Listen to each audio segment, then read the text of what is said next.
What's going on, everybody? It's Freedom. Welcome on back to the channel. Today we're going to be talking about USB microphones from Razer. Now, I actually just discovered that they still sell the Razer Seiren Elite.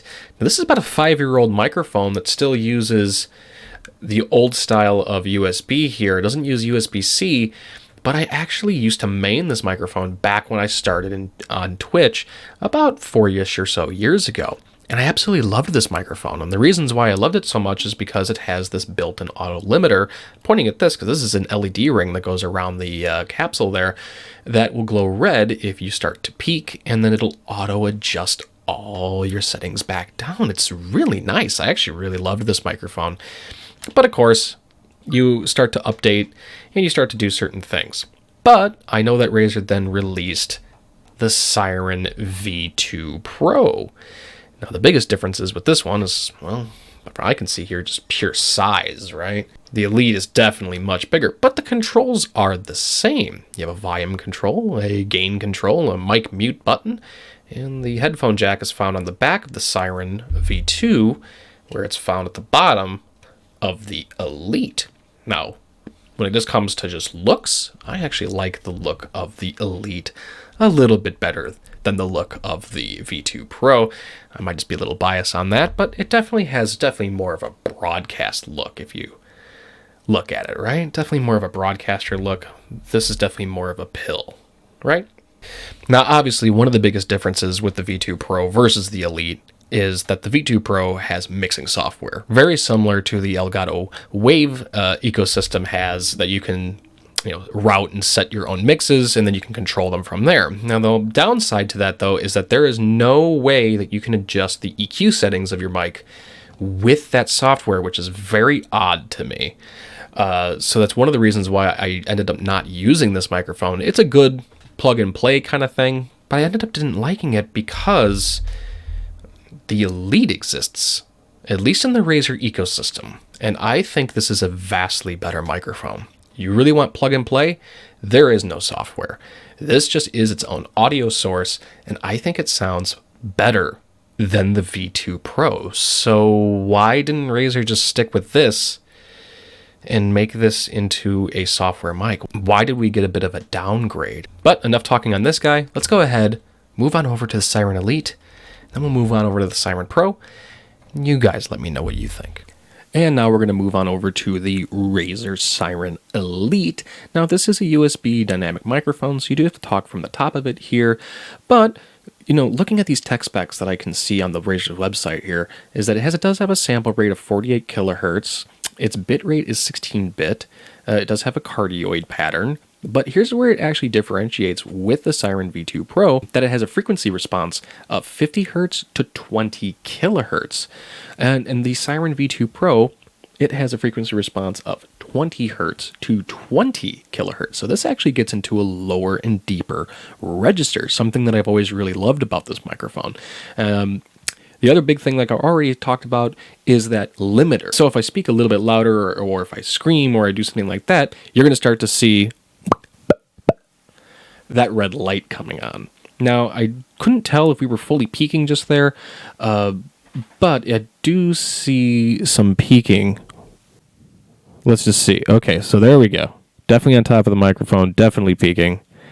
I definitely hear some distortion on my end. So that's definitely going to be something, right? But I actually think from the distance that I have, I'm usually, I try to do about 1.5 inches off axis from the microphone, about 10 degrees off. I actually think this sounds pretty good. Like I said, I did used to main this microphone quite a bit. So yeah, this is how this one sounds. Let's move on over to the V2 Pro and get an idea how that one sounds.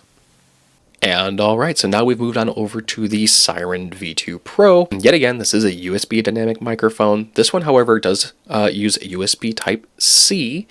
And I know that the tech specs on Razer's website is saying that it's 96 kilohertz. However, you can change that inside the software to be 48, 96, so on and so forth. I usually have this thing set to 48. It does say that its bit rate is 24 to the Elite 16. It's giving me the actual millimeter of the capsule in this one. That's saying that it's a 30 millimeter. There is no dimensions on the Elite side. Again, it is a cardioid pattern. And like I said before, the frequency difference is going to be that 20 to 20 versus the Elite's 50 to 20 on that end. So you guys let me know how this one sounds when it comes down to it. I actually prefer the sound of the Elite a little bit, I think. I think it's because of that deeper range that it can get. This one sounds a little bit too nasally, too much in its own headroom. Kind of sounds like I'm a bit compressed. And again, because we are talking about dynamic microphones, one of their biggest strengths is the ability to reject background noises. So let's go ahead and check out its off axes so you can see what it sounds like. So let's go ahead and turn this microphone a little bit. So we're going on the right hand side, turn it all the way around, spin it around, do the hokey pokey, you know how it goes down, and then come back here. So how did that sound? I also know that most streamers, gamers, whoever you are, is going to be having some type of fan in the background. Well, I happen to have a fan directly above me. It gets hot where I am. So let's go ahead, turn my fan on. All right, that fan's now going to be at medium. You know, let's just put the fan on high. There we go. Okay, fan's now on high. So let's see how this thing actually does a full-on rejection of that fan. All right, fair enough. Let's switch over to the Elite and do the same thing.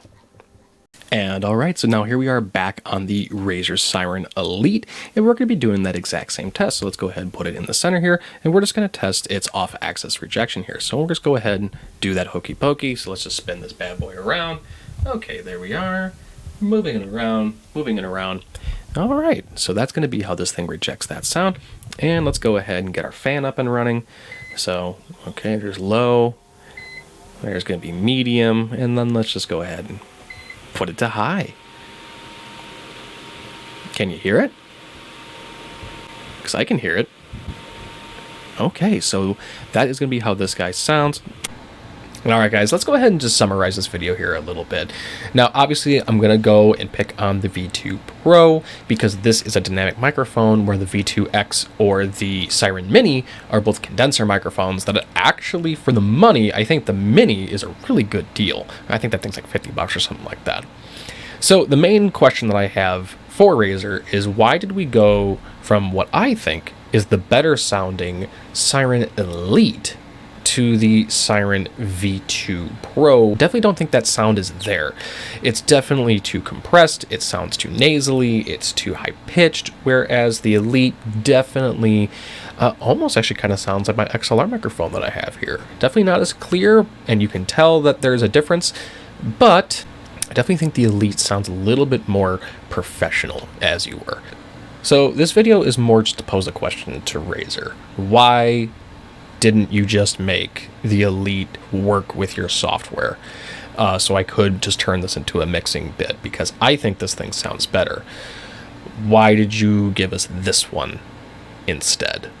Alright guys, well, this is the end of the video. I'm off my rant here, so let me know down in the comments, which one of these microphones did you think actually sounds better?